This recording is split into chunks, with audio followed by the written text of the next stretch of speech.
Hello friends, this is Event AV Lighting Demystified, brought to you by Fun Events, and I'm your host, Anca. Welcome to our new episode this month. What month is it anyway? How are you all doing? I know this is quite the question to ask someone that's already been through a lot. It's not enough that we've had a pandemic to deal with, but then this past month, at the time that I was recording this episode with my featured guest, there was the tragedy of the wildfires and toxic, unbreathable air to deal with. Like, COVID-19 wasn't enough of a big deal to navigate through. But here's the silver lining, and by no means do I want to discount the hardships so many people have walked through in the past month alone. But I am a relentless optimist, and I do need a silver lining to hang on to, so here it is. This immeasurable adversity so many are walking through and dealing with is another testament to the human spirit that's resilient and can be crushed easily. So friend, if you're in it, deep into the peril, my heart goes out to you. I know you will make it through though, because you're strong, you're capable, you're tenacious and beautiful, and you've done harder things before. So guess what? You will have to do it again. Today we'll be talking about enterprise-grade virtual conference platforms, and if you're an event organizer out there, I bet you're just as much as we are in the swing of virtual fundraising, galas, and events of all types and kinds. Today I want to bring your attention to virtual meetings and conferences. And as far as I can tell, for the most part, everyone's working on planning them as virtual events as opposed to in person. Although I am hoping that one day we'll go back to in-person events, because let me tell you, I am certainly missing people and hanging out in a real room as opposed to, virtually. And so, having an enterprise-grade virtual conference platform for your conference outside of the registration, streaming, and social media platforms where you could push your live stream to, you most likely have been looking into conference apps and platforms that have built-in features such as networking, active speaker stage view, breakout sessions and rooms, polling, Q&A tools, virtual whiteboards, vendor booths, data capture, screen sharing, sponsorship, branding, live streaming integration, possibly gamification features, just to mention a few of the features that some of the virtual conference platforms have. But you've probably also tried to determine which conference platform is best for your group based on the number of attendees and the number of meetings organized, and also the time available to do all this research. So today I'm trying to cut on that time that you don't have to do all the research. And so I invited an expert in several enterprise-grade virtual conference platforms to discuss the general strategy and factors to be considered when choosing a platform, as well as the different features and capabilities that should be compared and considered for the product offering you're reviewing. With me in the studio today is Mark Woodworth, and like many of us techies, he started in events back in high school doing theater. Through his event career, Mark has been a professional stagehand, audio engineer, production manager, and event producer. Most recently, Mark was part of the leadership that built a new hybrid event team from the ground up, yielding a successful blended partnership within 6 months. He now works as event consultant and event strategist, helping organizations navigate this new virtual landscape. Before we do just that and go into this interesting discussion that will add a lot of value to you, please just take a moment to subscribe to this podcast if you haven't done it yet. You can listen to our podcast on your favorite listening platform.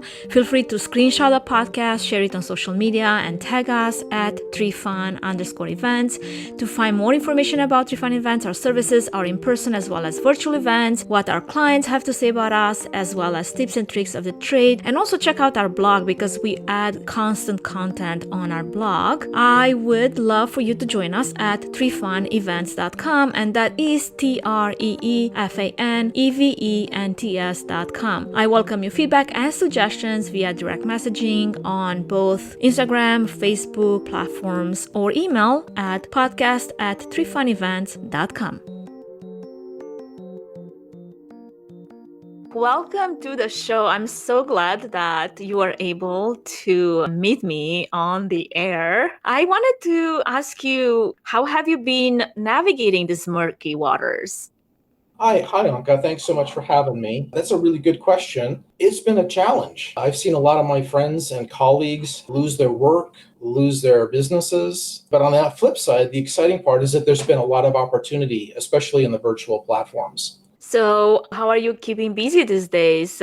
What keeps you motivated to keep going? That smoke thing is a big deal here in Oregon. For anyone listening, you probably saw it on the news. We're all inside. We're all running our air filters and just trying to stay sane. Quarantine had us in lockdown, and we could still come and go. But with smoke, you really do need to stay inside, especially when it's the air quality that's as hazardous as it is right now. It is, and my heart goes to everyone in Oregon, all my clients and my partners, and a lot of people really in the Pacific Northwest that are in California that are dealing with the wildfires and the terrifying aftermath, the effects that it has on people, on everything you have. Your entire life basically is turned upside down. So, on top of Corona, let's throw some wildfires in, right? And that's just Yeah. not really a happy equation for sure. Right now, I'm actually recording from Boise, Idaho, and I think it was this weekend that we were getting waves upon waves of smoke coming from Oregon. And I mean, our air quality is, not great, but I can only imagine how bad it must be where you're at right now. Yeah, it really is bad when you read the rating is anything over 500 is they don't have a rating for it. So we're at that. We're like at 541 in some areas, and it's off the charts. That sounds terrible. Yeah. So tell me, while you're inside, everybody's inside, how are you keeping busy? Well, here's the thing: is that the virtual world, virtual conferences, virtual events, the technology is changing so much and so rapidly. It really is a full-time job just to stay up to date on what's new and exciting. I'm spending my time staying on top of all the virtual platforms. It seems daily they're coming out with new features, new options, and clients may not know about them, but they might be really a great asset for their particular event. And I must say, because we worked together on demystifying one specific platform for a potential client. And I mean, hats down to you. You were so true with all the different features and the different functionality and options that it kind of like brought this invitation where I was like, when I was thinking about talking about virtual conference platforms, I mean, the first person that came to mind is like, Mark. Of course, Mark. Yeah. Mark would go to great lengths to not just explain the platform, but research it to the ends of the world and be able to talk truly about it. So I feel like you were just the right person to have this conversation about virtual conference platforms, and not just specifically about one in particular, but just in general, the strategy behind choosing a platform for your event, because there's a lot of events that need this information. So I would love to segue straight into that. And if you want to just tell us more about what are you finding about virtual conference platforms that is relevant right now that people should know right off the bat.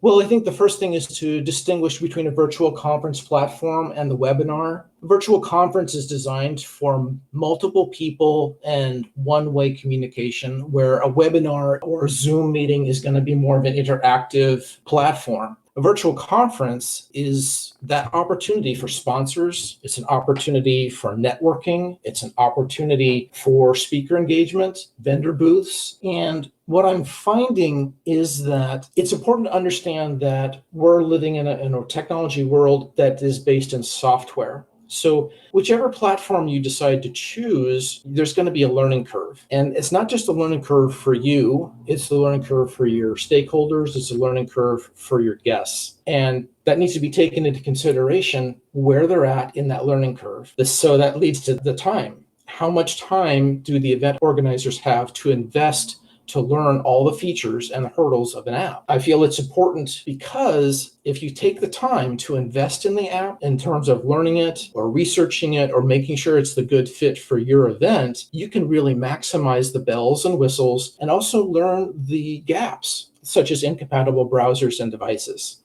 Mm-hmm. Another observation I've seen is that some clients, because they're so new, they expect the software to do it all. And that's not the case. This software is not a turnkey solution for an entire virtual event. And that's probably something that most event planners don't want to hear. Yes. Yeah, there's one component there, which is like they may have already have an existing relationship with a prior vendor, say a registration company, and then they feel torn between, well, I've already paid for this service, why can't I integrate it into this platform? Some virtual conference platforms you can do that, others you can't. And so there's that learning curve again.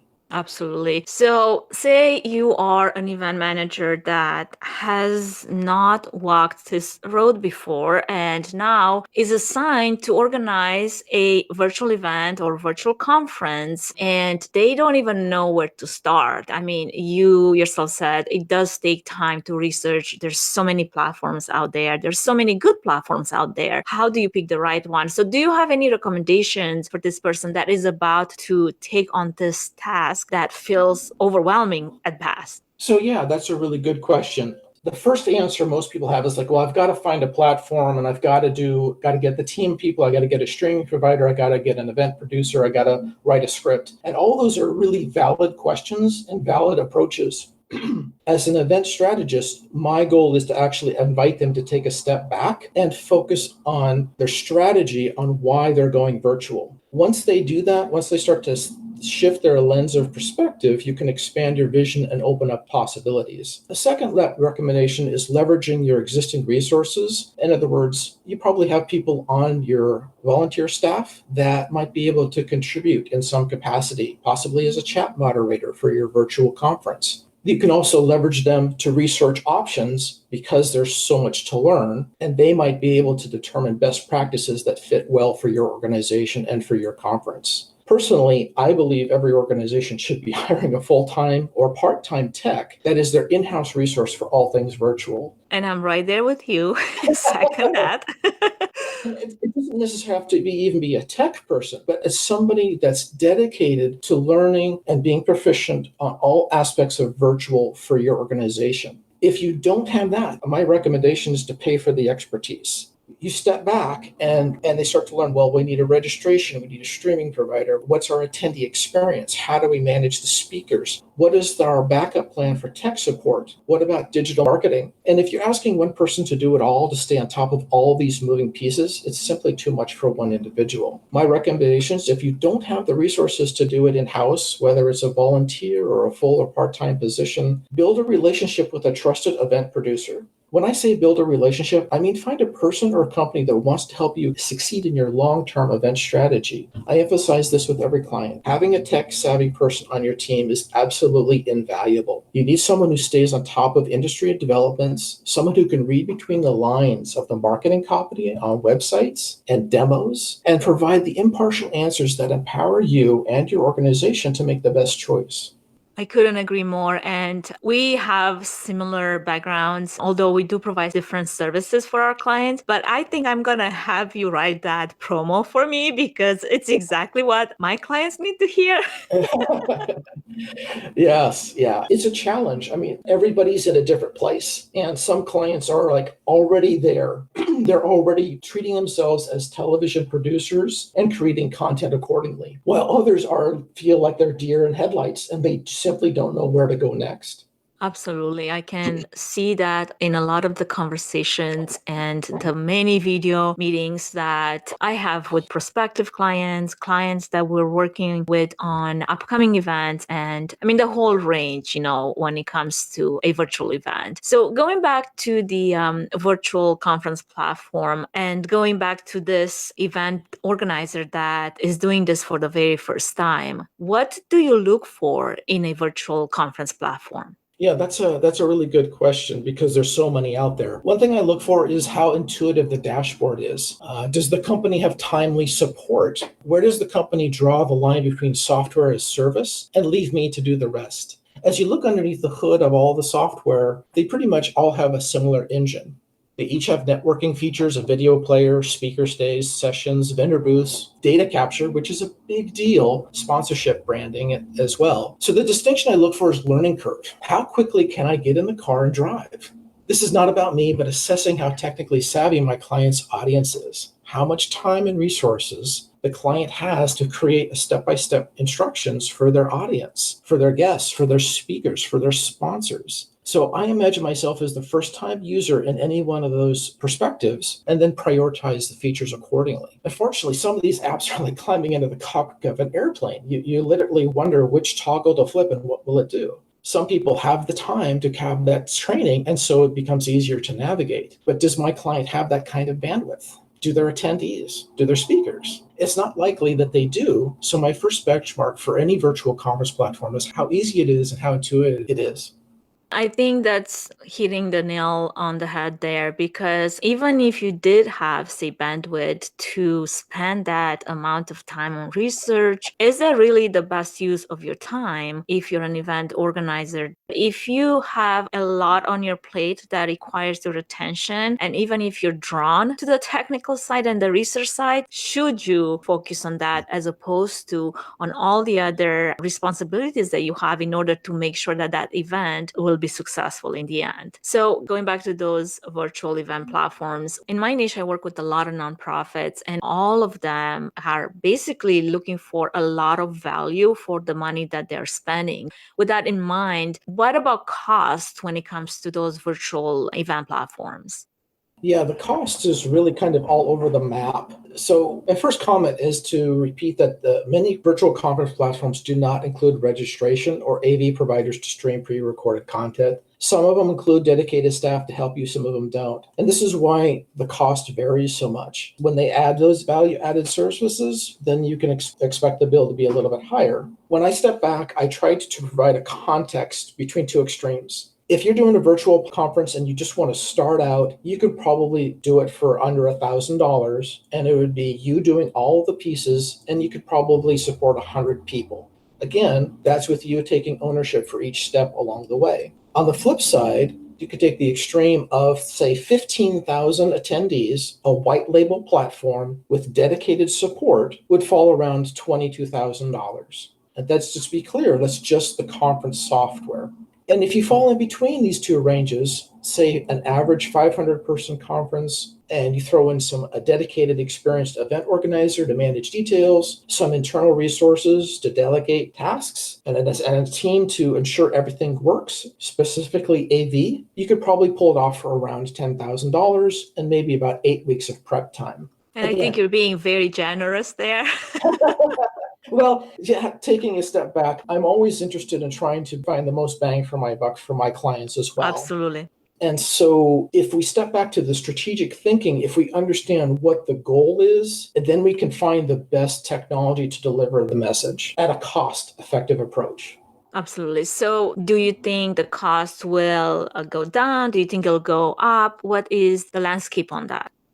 It is a moving landscape, but in my experience in events and just following technology in general, any kind of digital adoption is usually voluntary. Everyone is forced to use virtual platforms, which is driving demand.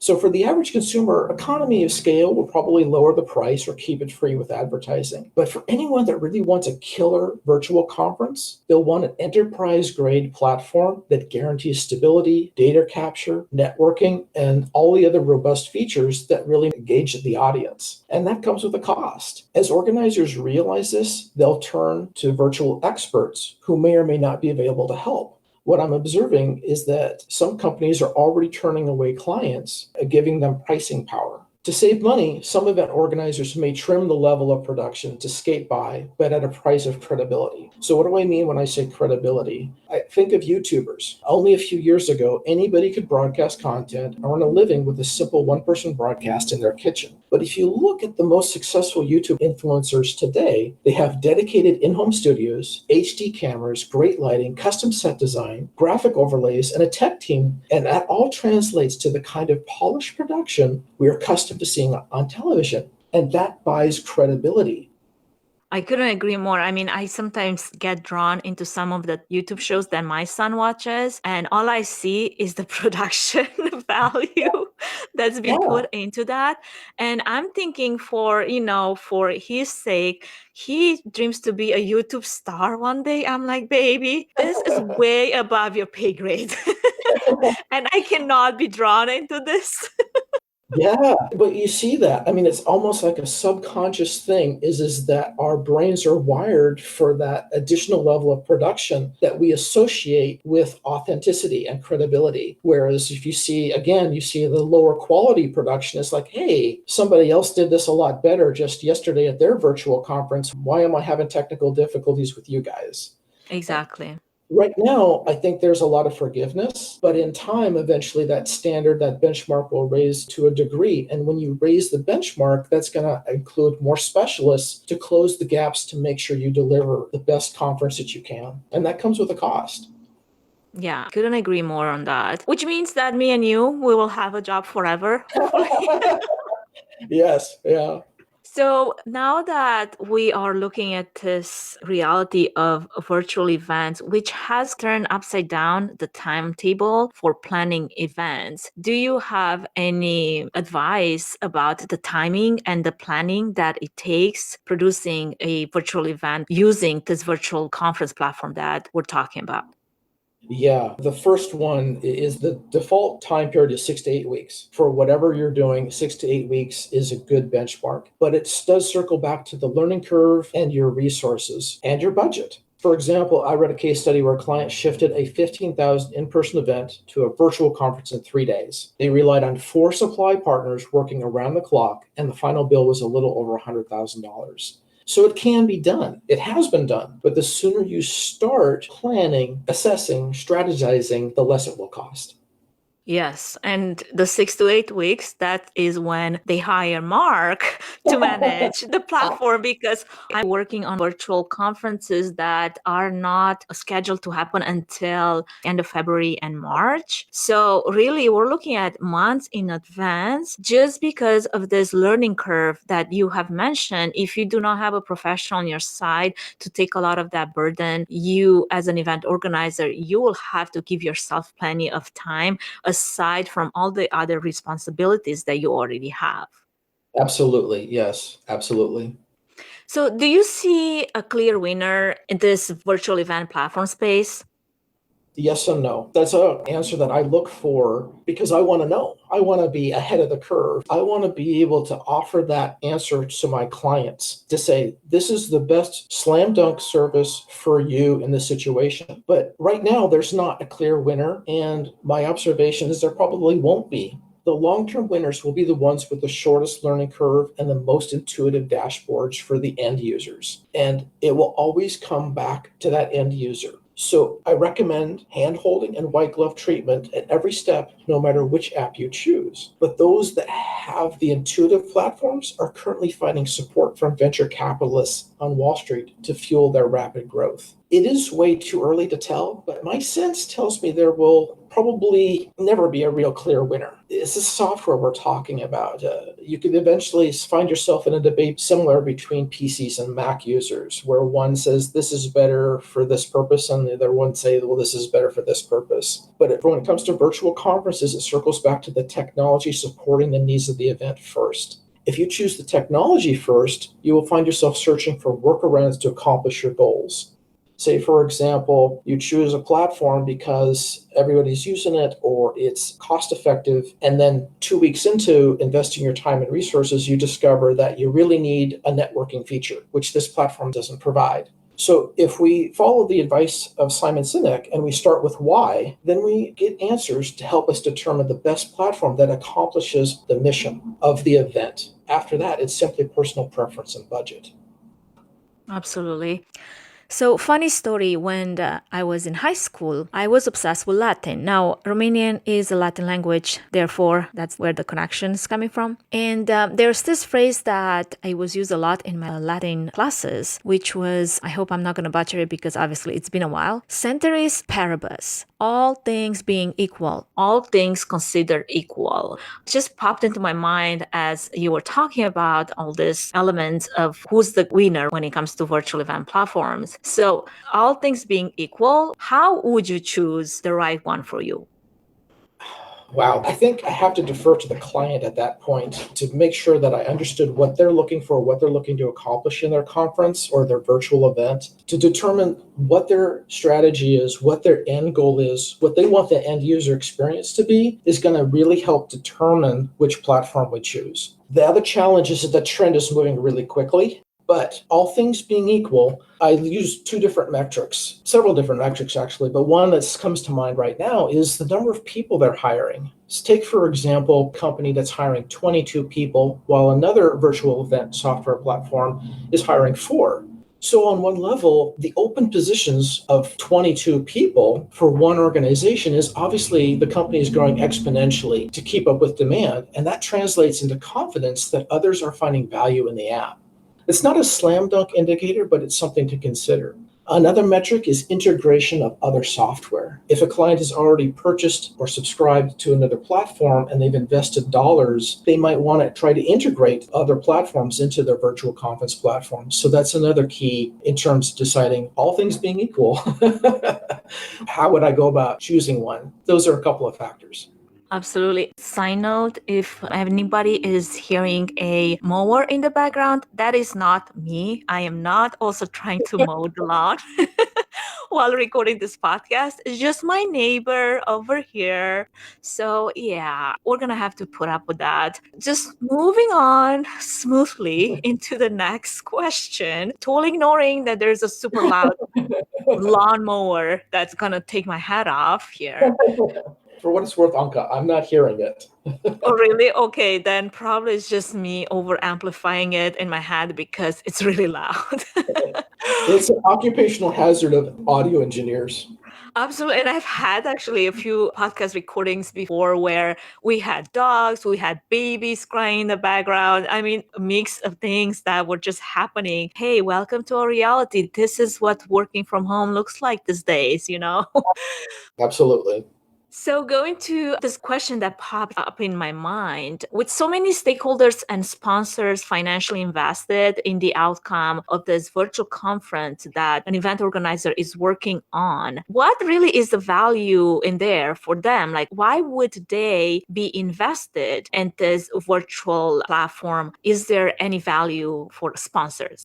Absolutely. It's huge. They have a committed audience. They have data capture, which is something that they didn't have before. Just to elaborate, when I say data capture, that means that you get somebody's email address, they're voluntarily stepping into your vendor booth, you have the time they spent in the booth. So this information provides value for the sponsor later on where they can assess their resources, what worked, what didn't work for this particular conference. Some sponsors were initially hesitant about virtual conferences, but they're seeing value, and that value is targeted engagement and branding. A cryptocurrency conference raised $220,000 in sponsorships. So you say, well, that's pretty cool. How did they do that? What did they do? Well, what they did is they sat back and they did a real deep dive on the platform, and then they decided where they could partition value. So this leads back to that research phase. The more you know about your platform, the better you can market sponsor opportunities.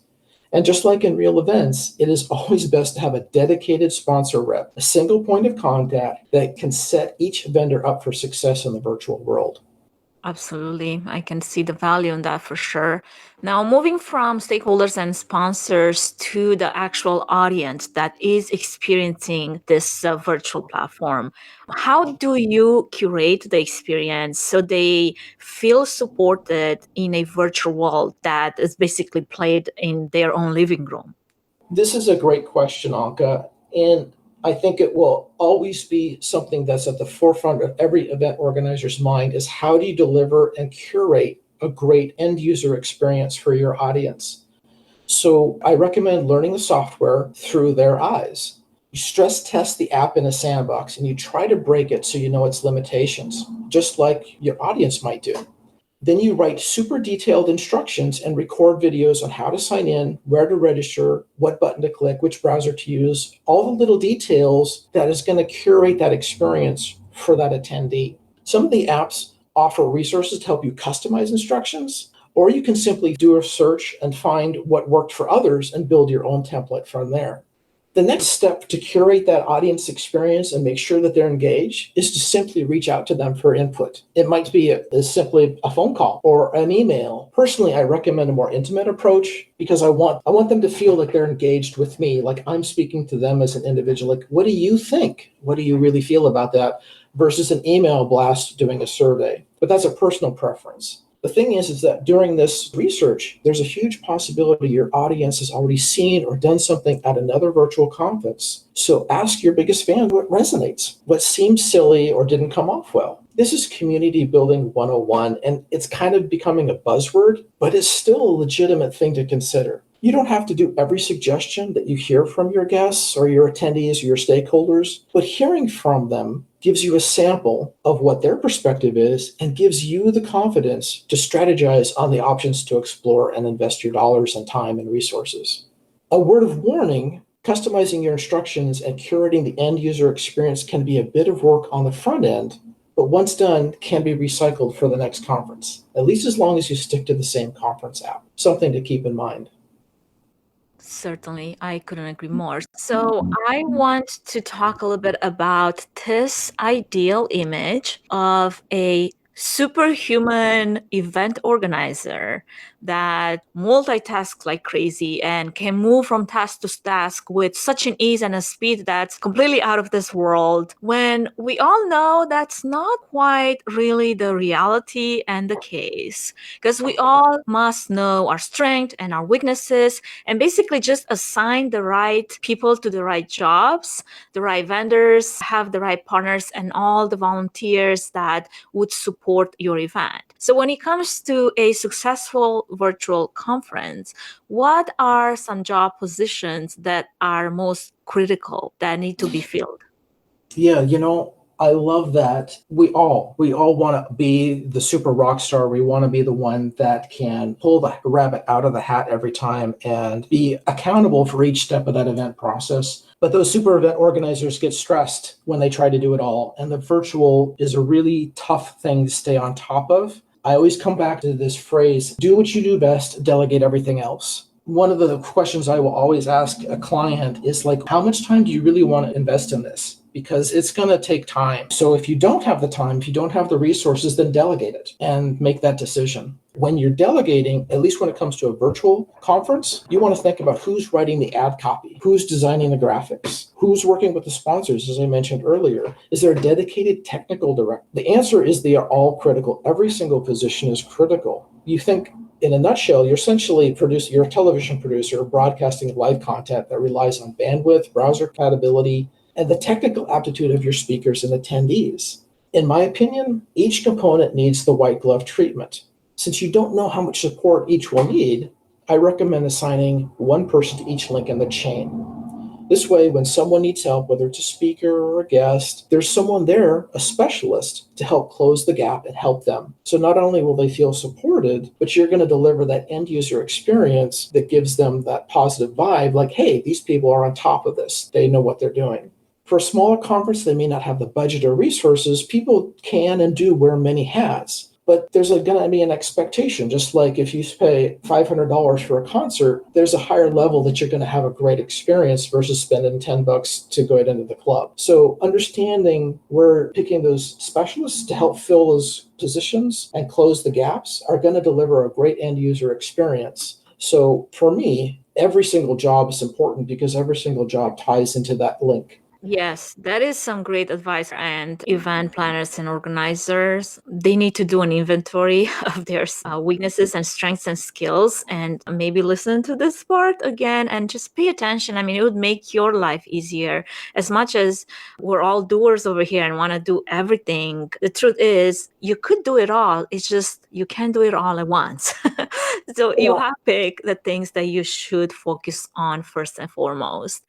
So as we're getting to a close here, I would love to just go into like the biggest takeaway of this entire conversation. But before we do that, let's pinpoint a few platforms that are on your radar right now, something that you can name and maybe mention a few features and give our audience a few examples, practical examples. Yeah, if you're the client that has resources and a budget and wants a really robust platform, I recommend hub.me. They're the jet engine that you climb into the cockpit. There's just a ton of features. Attendees are probably going to be the ones that are really tech savvy. That would be a good fit for that particular platform. If you're more on the starting end, beginning, want to ease into something super intuitive, I recommend Hopin. That's hopin.to. I really love their dashboard. I love it's intuitive. You could have an event set up in about an hour and a half. You still need a learning curve. You still need to market it, but it's something that I recommend as a starter for anyone that just wants to do something small and simple. And then there's another new platform that I'm going to get a demo on from Bevy, and that's Bevy.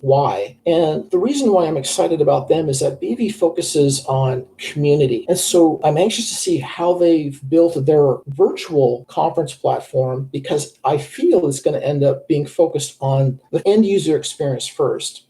I'm being redundant here, but how they approached it, how they approached their design is starting with the end user experience first. So if we have a software engineer and you assign them a task, build this product, they build the product, and then they adjust accordingly. What Avivi has done is they've started like, what's the end user experience we want, and then build a platform. So I'll have to get back to you on that one. Well, I can't wait to hear more about that. But those three that you mentioned, I would love to definitely do more research into them and see their benefit. I know that we worked on Hopin before and has offered a lot of features and a lot of value to one of our clients. So I'm excited to learn more about Hub and BV for sure. So as we get to a close here and sort of wrap things up, what are the biggest takeaway for this event professional that this entire episode is dedicated to and that might be listening today? Yeah, as an event strategist, my number one is always think strategically. Begin by asking yourself and your stakeholders the really tough questions. How do we stay relevant and engaging in this new environment? Is this an opportunity to redefine and expand our marketing plan? What is the goal of going virtual? What are the benchmarks for success? Do we have the time and budget to be television producers or hire virtual event experts? What resources are available? What hurdles do we face and how do we approach them strategically?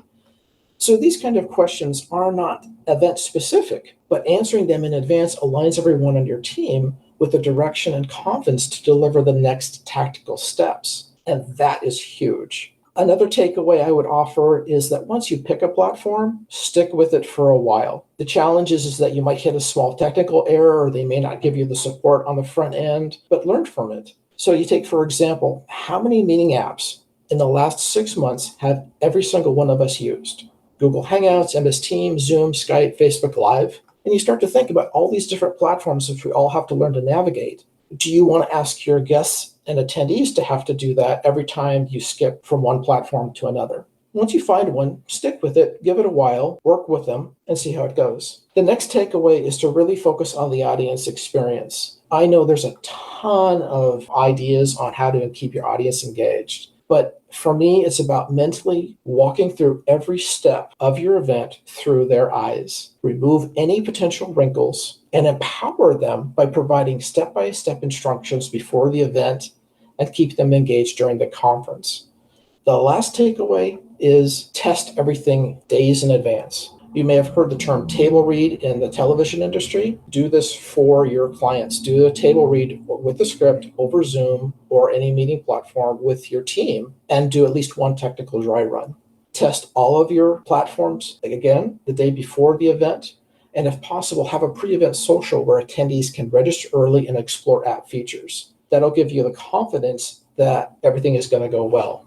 And I would add to that, have a backup plan, right? I was just talking to my studio and we were talking about power options that we had to put in place in case there was a surge and in case, the power went out and we were in the middle of a live stream. What is the contingency plan that's in place right now? And what's our backup plan in case we have literally a minute to let everyone know that we're running out of power? Yes, absolutely. The other component to the backup plan is letting your audience know what's going on.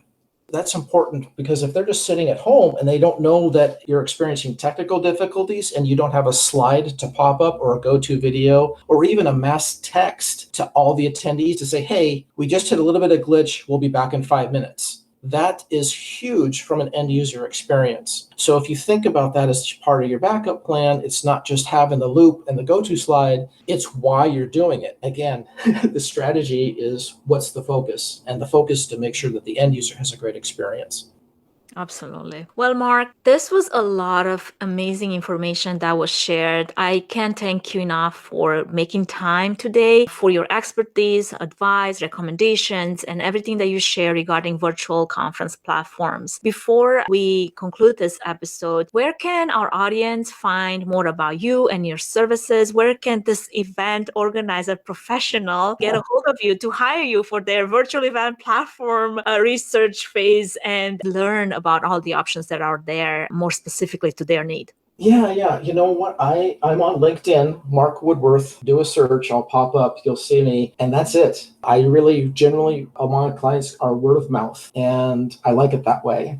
I just trust that the word of mouth works out really well. And that's the best way to get hold of me is through LinkedIn. I can see now why you have all this focused time to spend on all the research because you don't spend time on social media, waste the time.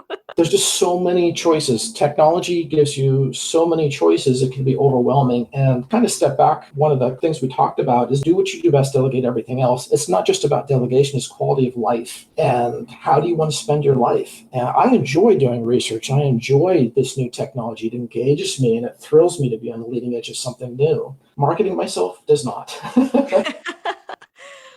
Well, you're a humble man. More people need to know about the type of services that you are able to provide, especially in regards to virtual event platforms and how true you are when you start a project. You don't just start it, but you also finish it. And that has been my experience working with you. And I have tremendous respect for that. And it's been a great pleasure talking to you right now. Thank you. I feel like I learned a lot from your insight and your experience. Thanks again, Anca. I appreciate the opportunity.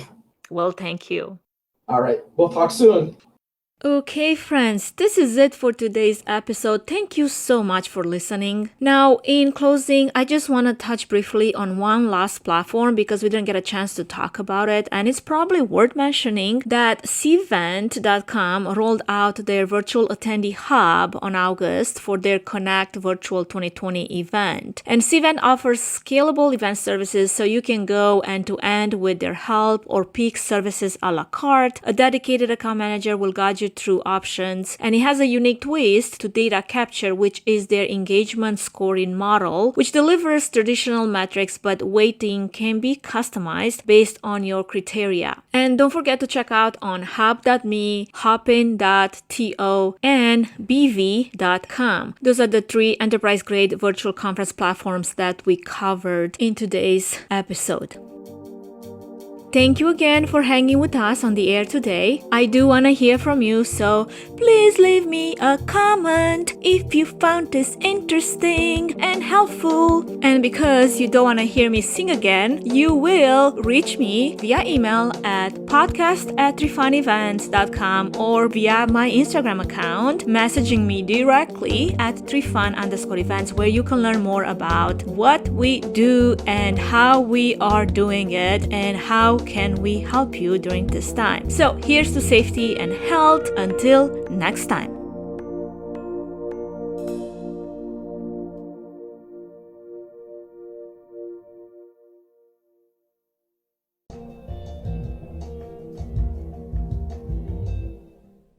Hello, this is Anca with Trifun Events. Redo. Hello, this is Event TV and Lighting Demystified, hosted by Trifun Events, and I'm your host, Anca.